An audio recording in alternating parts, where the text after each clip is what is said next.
Hey yo, Dr. Don here, and if it's your first time to be here, welcome to Neurologs.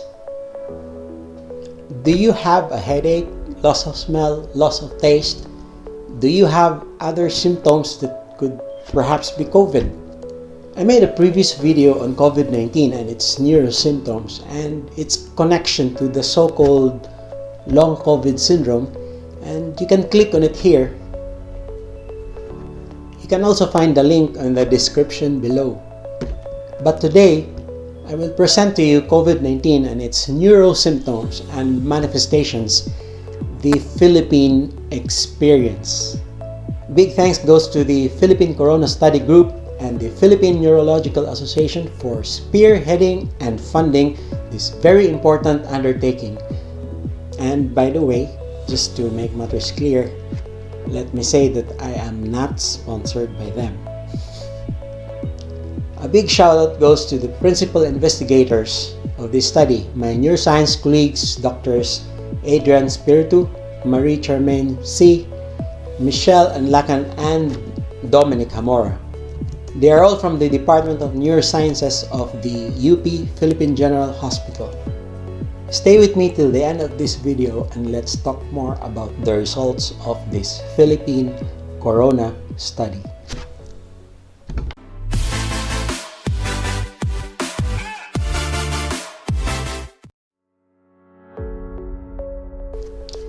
The Philippine CORONA study was a multi-center comparative retrospective cohort study done nationwide.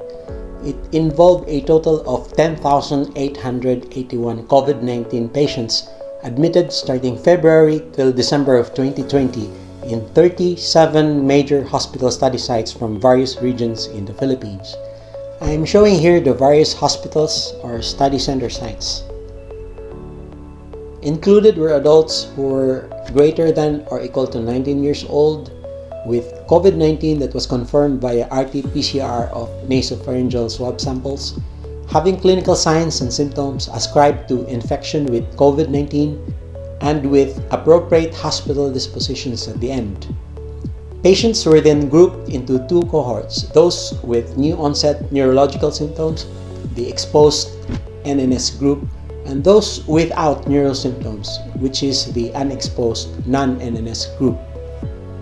Relevant patient outcomes obtained by this study included: first, mortality; second, respiratory failure; third, the duration of dependence to a mechanical ventilator; fourth, admission to the intensive care unit or the ICU; and fifth, the length of stay of the patient in the ICU; and last, the total length of stay of the patient in the hospital. So, what came out in the study? Let's start with the demographics. For all patients included, the median age was 52 years old. There was more or less the same ratio of males to females. More of the patients with new onset neurological symptoms, which is the NNS group, were noted among the elderly as compared to the non-elderly. By elderly, we mean to say patients who were 60 years old and above. The majority of these patients were infected through community transmission or were exposed to COVID via domestic travel. The most common COVID comorbid conditions were hypertension, diabetes, and kidney disease. This is not really surprising since many studies before have already noted this. Metabolic syndrome, which is linked to hypertension and diabetes, have been associated with poorer outcomes in COVID. And this is also of particular interest. Among patients with new onset neurological symptoms, a significantly greater proportion of them as compared to those who did not have neuro symptoms were either hypertensive, diabetic, had kidney disease, had some form of malignancy, or had heart failure. There was also a greater percentage of those COVID patients with neuro symptoms who were smokers or were healthcare workers. What explains this data about the subset of healthcare workers being higher among these COVID patients with neuro symptoms? I'm at a loss. But what do you think? If you have any idea, leave it in the comments below. The most common constitutional symptoms of COVID noted were cough, fever, and shortness of breath or dyspnea. But here's something a bit more interesting. These constitutional symptoms, including the respiratory symptoms, were noted in a significantly higher proportion of COVID patients with neuro symptoms as compared to those who did not have.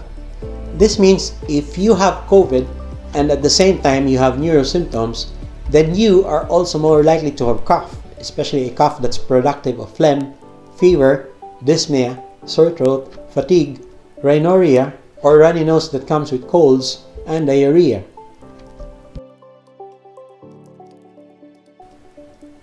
So what were the neuro symptoms noted among the COVID-19 patients included in this study?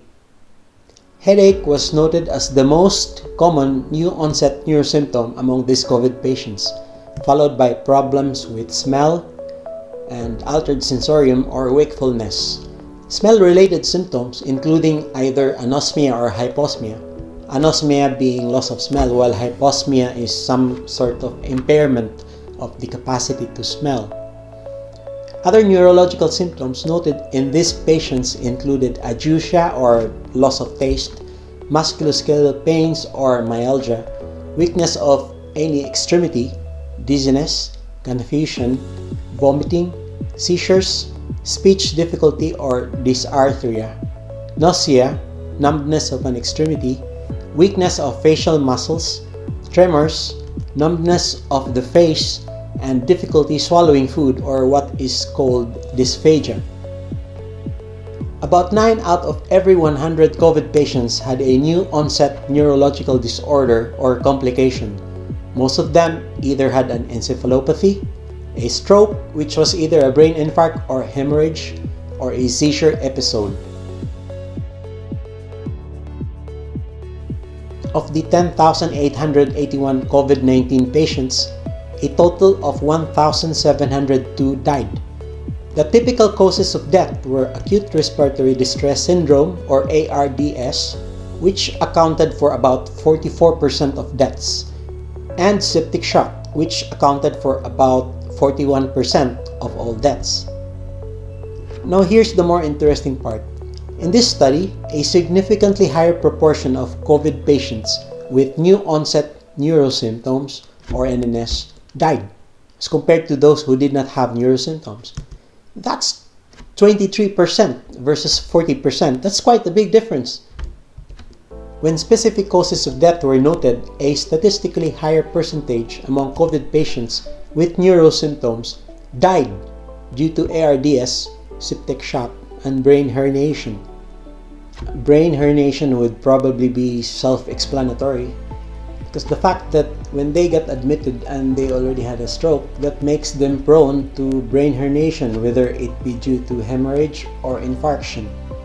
But why would a higher percentage of COVID patients with neurosymptoms on admission die from ARDS and septic shock? Does the presence of neurosymptoms make COVID patients more predisposed to ARDS and septic shock? Can you venture any guess on that? Do share your thoughts in the comments below. Now let's look at these forest plots I made out of the data from this study. This point is the crude hazard ratio for mortality or death. It means that COVID patients with neurosymptoms at the outset were approximately 1.4 times more likely to die than those without neurosymptoms. When hazard ratio for mortality was adjusted for COVID severity, the same still holds true to a big extent. A higher percentage of patients died among those with mild and severe COVID, who also had neurosymptoms at the outset. There wasn't much distinction noted, however, among those COVID patients classified as critical. 1,608 of these COVID patients included in the study developed respiratory failure. The most common causes were pneumonia and ARDS. In this subset, we again see something interesting. Among those COVID patients with new onset neurosymptoms, a higher proportion had respiratory failure as compared to those who did not have neurosymptoms. How big was the difference? Higher, actually, than what was observed with mortality. That's about 25.6% as against 12.3%. When it comes to specific causes, a statistically higher proportion of COVID patients with neurosymptoms were noted having developed respiratory failure due to pneumonia, acute respiratory distress syndrome or ARDS, shock, central neurologic cause, and pulmonary edema. A central neurologic cause leading to respiratory failure would again be self-explanatory. However, there seems to be something peculiar with neurologic symptoms at the outset that would predispose COVID patients towards pneumonia, ARDS, shock, and pulmonary edema leading to respiratory failure. Again, here are the forest plots for this particular data. With this crude hazard ratio, we can see that COVID patients with associated neurosymptoms seems to be as much as 1.9 times more likely to develop respiratory failure as compared to those without neurosymptoms. This observation also holds true across the board, notwithstanding disease severity.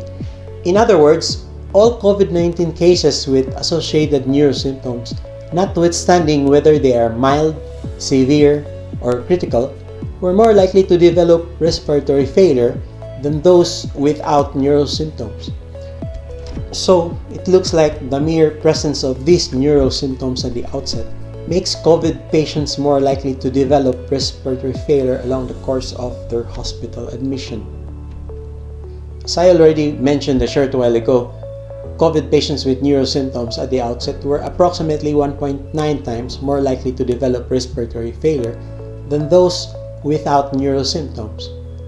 Interestingly, it also shows that smokers and those COVID patients who are hypertensive and diabetic were more likely to develop respiratory failure if they had neurosymptoms at the outset. And here's something else peculiar. Among those COVID patients with neurosymptoms, men were less likely to develop respiratory failure than women. I do wonder why would that be? For those patients who had to be intubated and hooked to a mechanical ventilator, the median number of days that they had to stay ventilated was about 13 days. There was not much significant difference, however, on duration of mechanical ventilation between COVID patients with neurosymptoms and those who did not have at the outset. Of all the COVID-19 patients enrolled in this study, about 1,740 eventually worsened and had to be admitted to the intensive care. The most common reasons for ICU admission were the development of ARDS and shock. Again, we see something really significant here. Among those COVID patients with new onset neurosymptoms or NNS, a statistically higher proportion of patients got admitted to the ICU as compared to those who did not have neurosymptoms. So what's the difference? That's 27.1% versus 13.1%. That's quite significant indeed. And going further to the specific reasons for ICU admission, we can see that among COVID patients with neurosymptoms, a significantly higher proportion get admitted to the ICU due again to ARDS, shock, impaired level of consciousness, acute kidney injury that needs dialysis, a treatment-related indication for ICU admission, acute stroke, and cerebral edema. Let's take a look again at these forest plots. This here means that COVID patients with neurosymptoms at the outset were approximately 1.8 times more likely to be admitted to the intensive care unit than those without neurosymptoms. When adjusted for COVID severity, the same observation holds true for those with mild and severe COVID with neurosymptoms at the outset, but not much difference was seen with the critical cases. It is also of interest to know that data show that smokers and those COVID patients with hypertension and diabetes were more likely to get admitted to the ICU if they had associated neurosymptoms as well at onset. And again, this peculiar data still persisted here. For those COVID patients with neurosymptoms, women were more likely to be admitted to the ICU than men. Again, I wonder how so. For this analysis, it looks like there was no significant difference noted between the NNS and the non-NNS groups. So I guess we need a 12 match into that. So finally, we are here in the summary of this study. From this study, we have observed to a significant degree that the presence of new onset neurosymptoms among COVID-19 patients was associated with an increased risk of poor outcomes, particularly that of mortality or death, the development of respiratory failure, and eventual admission to the ICU. It looks like these associations were more pronounced with those COVID patients who were mild and severe, but not as much with the critical ones on admission. And as the authors of this study believe, there were probably other more fundamental factors operating among these critically ill COVID patients, such as much worsened condition of the heart and lungs, as well as other metabolic complications. So, if you as a physician get to see COVID patients with neurological symptoms at the outset, let that be a red flag. I suggest we pay more attention to these cases, for they would be more prone to develop poor outcomes. They would be the ones more likely to develop respiratory failure along the way, or perhaps even get admitted to the ICU, or worse, end up dying. If you have any thoughts or comments about this Philippine Corona study, leave it in the comments below. And I would like to thank the sponsors of this video. Alright, yours truly. I am the sponsor of this video. But if you would like to sponsor any of my future videos, why not? Well, here's something easier. If you'd like to buy me a coffee, yeah, seriously, if you value what I do here and you'd like to buy me a coffee, click on the description below and yeah, click it and go buy me a coffee. And don't forget to like this video, subscribe to this channel, Neurologs, and click that bell icon to be notified of future videos that will be posted here. Stay safe and ciao!